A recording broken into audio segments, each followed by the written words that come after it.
কবরে এসে প্রথম প্রশ্ন করবে, মুনকার নাকির যখন চলে আসবে 40 কদম, যখন আত্মীয় স্বজনরা লাশটাকে কবরের মধ্যে দিয়ে 40 কদম চলে যায়, তখনই ফেরেশতা চলে আসে।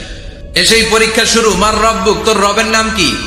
আমরা বলবো রব্বি আল্লাহ। দ্বিতীয় প্রশ্ন, ওমা দীনুক, তোমার ধর্মের নাম কি? আমরা কি বলবো?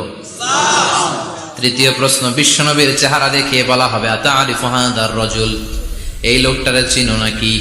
আমরা বলবো চিনি, আমাদের প্রাণের নবী। সব প্রশ্নের উত্তর তুমি পেরেছো। ফায়ুফসাহু লাহু কবরুহু 70 যিরান, আপনার কবরটারে 70 হাত লম্বা করে দেয়া হবে।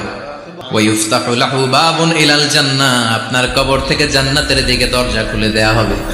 ওয়ায়ুলবাসু মিন লিবাসি আহলিল জান্নাহ, জান্নাতের 2টা রেশমি কাপড়ের পোশাক এনে আপনারে পরিয়ে দেয়া হবে। আর বলা হবে, নাম কানাউমিল আরুস, ঘুমাও। তোমাকে লম্বা সময় পাড়ি দিতে হবে, ঘুমাও। কানাউমিল আরুস,